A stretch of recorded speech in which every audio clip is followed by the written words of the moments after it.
গত 9ই জানুয়ারি প্রাথমিক সহকারী শিক্ষক নিয়োগ পরীক্ষা যে অনুষ্ঠিত হয়েছে সেই পরীক্ষা বাতিল করতে হবে। 24 সালে যে অভ্যুত্থান হয়েছে, ছাত্র নাগরিক অভ্যুত্থান, সেই অভ্যুত্থানের মূল প্রেক্ষাপট ছিল বৈষম্যহীন একটা বাংলাদেশ তৈরি করা, মেধাভিত্তিক একটা বাংলাদেশ তৈরি করা, বৈষম্যহীন এবং মেধাবীদের বাংলাদেশ তৈরি করার লক্ষ্যেই আমাদের অভ্যুত্থান সংগঠিত হয়েছে।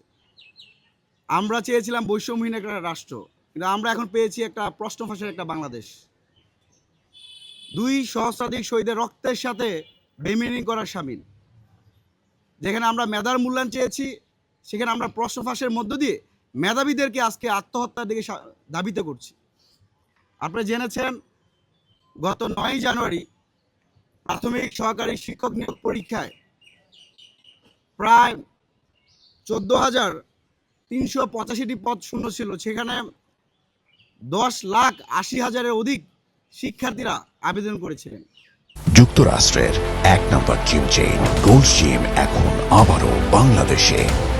বসুন্ধরা আবাসিক এলাকা ও বসুন্ধরা সিটি শপিং মলে একটা 13তম গ্রেড, এই যে প্রাথমিক সহকারী শিক্ষক নিয়োগ পরীক্ষা, সেখানে গ্রেড হচ্ছে 13তম, সেখানে আবেদন করেছে 10,80,000 শিক্ষকদের আন্দোলনের প্রেক্ষিতে সেটা বর্তমানে প্রায় 11তম গ্রেডের দিকে দাবিত হওয়ার একটা প্রক্রিয়া চলমান রয়েছে।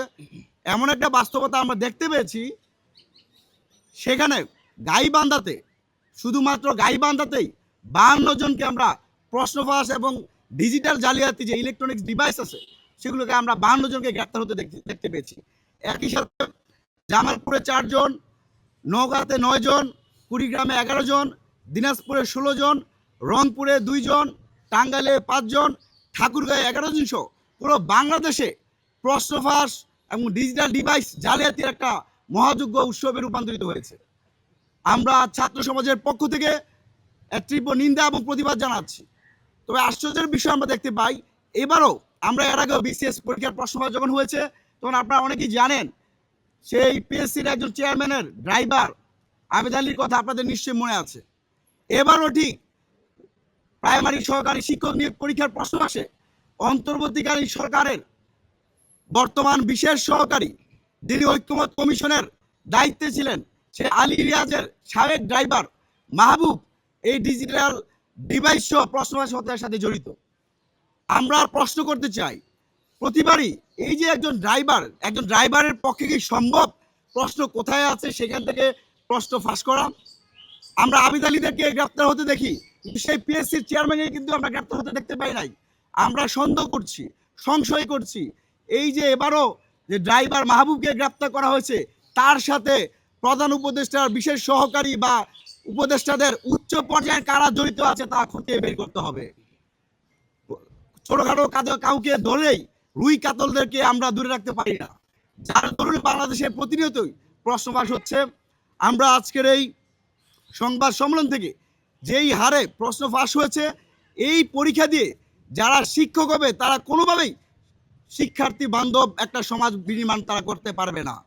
আমরা মনে করি তদন্তপূর্বক গত 9ই জানুয়ারি প্রাথমিক সহকারী শিক্ষক নিয়োগ পরীক্ষা যে অনুষ্ঠিত হয়েছে সেই পরীক্ষা বাতিল করতে হবে। বাতিল করে পরবর্তীতে সরকারের সুবিধা মতো সময় তারা যেন সেই পরীক্ষার আবার নির্ধারণ করতে পারে। একই সাথে আমরা কিছু বিষয় আরও কথা বলতে চাই। এই যে প্রশ্ন ফাঁস চক্র এবং ডিজিটাল দুর্নীতির সাথে যারা জড়িত তাদেরকে সর্বোচ্চ শাস্তির আওতায় আনতে হবে। বিগত সময়ে যারাই গ্রেপ্তার হয়েছে, আবেদ আলীর কথা আমরা শুনেছি, সে 2011 সালে কিন্তু গ্রেপ্তার হয়েছিল, পরবর্তীতে আবার তাকে ছেড়ে দেওয়া হয়।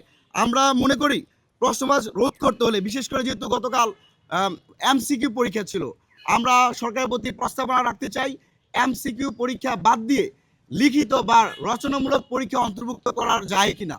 যদি রচনামূলক পরীক্ষা অন্তর্ভুক্ত করা হয় তাহলে এখন যে হারে প্রশ্ন ফাঁস হচ্ছে সেই প্রশ্ন ফাঁস হওয়ার সম্ভাবনা অনেকটাই কমে আসবে। আমরা জানি যে শিক্ষার্থীদের দাবির প্রেক্ষিতে প্রশ্ন ফাঁসের যে মহাযজ্ঞ উৎসব তৈরি হয় তারই ধারাবাহিকতা কিন্তু 2 ধাপে পরীক্ষা হচ্ছে।